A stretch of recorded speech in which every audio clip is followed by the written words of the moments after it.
LeBron is going back to Cleveland. Cleveland. That's what this is a review of. He's going home. He is. Dwayne Wade's all in. Yeah. Well, no, he's got Skeletor. Oh, yeah. With CBUD. Penis. Suicide Silence. SS. The SS. I don't know where I'm going with that. Often it says. And their new album, You Can't Fucking Stop Me. It's their first album. I don't even know what that It's not their first album. It's their no, I was going to say it's their first album since the death of Mitch Walker. It's not the first album. A couple years ago. So this is their follow-up to 2011's The Black Crown, which that was like the first review we ever did together. Holy fuck. History. We're in history books, bro. This album features Eddie Hermida on vocals, who is from All Shall Perish, and he's, replacing Mitch Lucker now, so the band's moving on. This is her first album without him, and a lot of people are very much looking forward to this, just to see how this band is without Mitch Lucker, so we're here to report on it, god damn it. What's your thoughts? I don't know. This is another band, because we just reviewed Chelsea Grin's new album, and this band definitely has a lot more balls these days than Chelsea Grin. This band's really kind of they kind of got some of their balls back in a way, testicle-wise. I didn't hate The Black Crown, but it was definitely not their best album. It was kind of you like it or you don't like it. It isn't really like a universal like greatest album kind of thing. It was really your personal opinions on it. For me, it was just kind of there, and sometimes it grew on me, sometimes it didn't. And that was the last impression I've had of this band since and then over time Eddie joined the band, whatever, and I thought, okay, I'll give it a shot. I'll give it a listen when the album comes out. The album comes out, they released Cease to Exist, and we reviewed that song.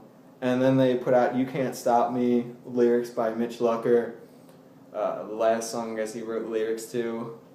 Pretty stupid lyrics. Like, I don't want to get anyone like pissed off at me or whatever because he died, but they're pretty stupid lyrics. You would say that if he was still alive. I mean, it's just kind of these sort of tough guy, like, oh, you can't stop me lyrics. It's really, you kind of take your own thing from it. To me, it's just lyrics that didn't really speak to me. I've kind of moved on since his death in a way, so I guess that's why I might have a different view of the album than some people that still hold him up high and everything like that. Voice crack there, going through puberty. But the album itself, I really thought is it's very aggressive. It's very Suicide Silence. It's, coming back with a vengeance. Coming back, I don't know with a vengeance against who, but coming back and really saying this is, we're still a good band, we're still heavy.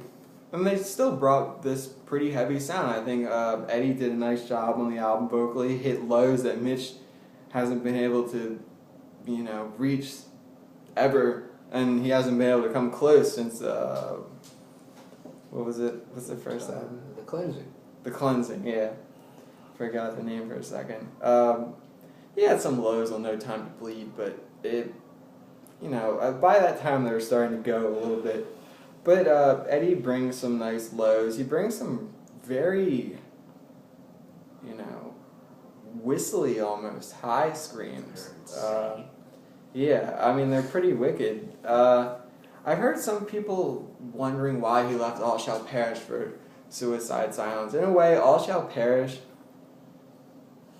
where he left, they're a bit more riffy, out there band. Suicide Silence on this album, that's one of the, I guess you could say, complaints that I have with this. A thing that I'm not too big on is that I feel that some parts in this album are a bit reused, almost, a bit recycled.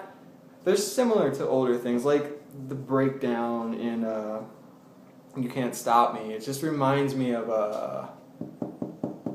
first track off of the Black Crown, Slaves to Substance. It reminds me of a breakdown in that song. And then you had Cease to Exist, and there was this one bend in there that reminded me of Yeah, You Only Live Once. I'm forgetting the songs here. But I feel that some parts in this album were a bit reused that I feel like I've heard before in a sense. Other than that, I felt that the drumming was relentless, but after a while it just seemed a bit too much of an all-out assault where, I don't want to say too much of the same, but just a hint too much of the same for my liking. I'm not going to say it's a bad album because of that. I think it's a very decent album, a nice comeback for this band, but the one little hint of, complaint that I can find in this album is that it is a bit, samey in a way. Samey in the sense that it runs together after a little while.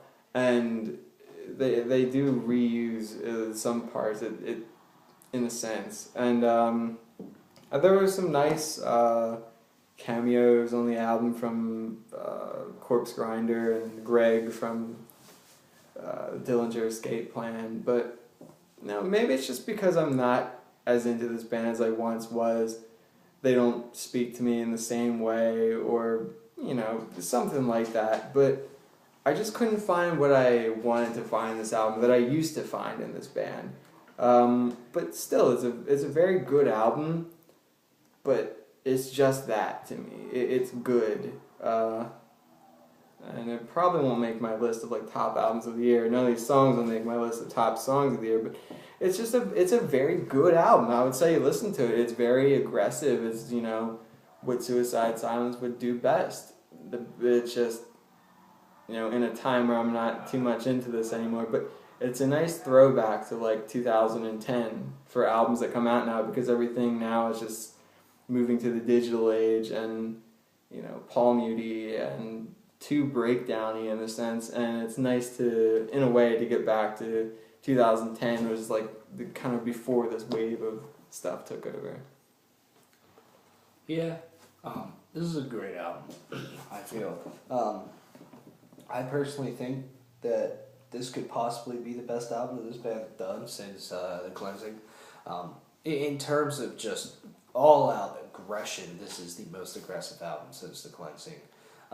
This album is kind of like Sam said, it's an all-out relentless assault straight from the beginning, and right when Inherit the Crown breaks in, right to the last track, Ouroboros, however you say that, it's definitely just a punch to the face the whole time, and I really, really appreciated that.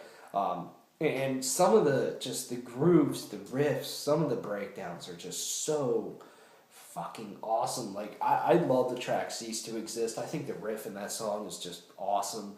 And it's just Eddie's vocals towards the end of the song when he says Cease to Exist are so ear-piercing and just earth-shattering. It's just how do you get that high of a pitch without fucking your throat up? It's crazy. And then there's some moments on here where he just gets so guttural, it's like he was in Pathology. I'm fuck, man. He's really expanded his range, and I thought that was a pleasant surprise, because I always thought he was one of the better vocalists when it came to deathcore bands, and I always thought he had one of the best ranges out of a vocalist, and he's gotten better, I feel, and he definitely does a good performance on here. What was I going to say? It's very cool that they used some of Mitch Lucker's lyrics. I always thought Mitch Lucker's lyrics were kind of weak, but it is cool that they used them just, as one final thing, that Mitch Lucker is still a part of this band, this album. So I thought that was very cool. Musically, I kind of feel Sam a little bit in that it does sound a little bit the same. A couple of the riffs, a lot of the riffs use the same frets, the same just style, and after a while, I'd say after the title track towards the end, maybe besides the song, like Don't Die or something, it just sounded a little bit of the same. So like the tracks Warrior or End of the Beginning, or I think Ending is the Beginning, yeah, I forgot that we recorded that from the EP. Yeah. That just started to blend a little bit, but there's a lot of really good songs on here, and I feel that that's the complete opposite of Chelsea Grin's album. And there's some really good songs on here. I really like the title track, Cease to Exist. I really, really enjoyed Wieners. Sacred World. I really... Words. Sacred Words. Word. I really enjoyed in the chorus the harmony or melody that was going on in that. I thought that was kind of different for Suicide Silence because they're more of just an all-out assault to the face. The thing I think I miss about this band is just that absolutely gross sound that they used to have. Mostly on the Cleansing, but still on No Time to Bleed, they had a very gross sound, very just absolutely bold and thick guitar tone that just destroyed you and ate you alive, and I kind of miss that. This album is heavy and it really,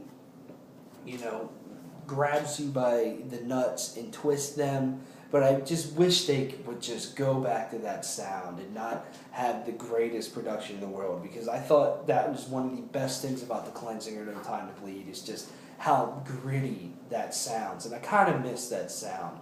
But I do think this is a good kind of, return, a fresh start for this band. Stylistically, it's still kind of the same. I just feel they got back to the more aggressiveness, a lot of just more riffage bass, I guess, than just some breakdowns, which is very cool. One thing that, and they're there, but I always thought Suicide Silence solos were kind of interesting, and they don't really stand out on here a lot. So I'm hoping that if they do another album, that they come back.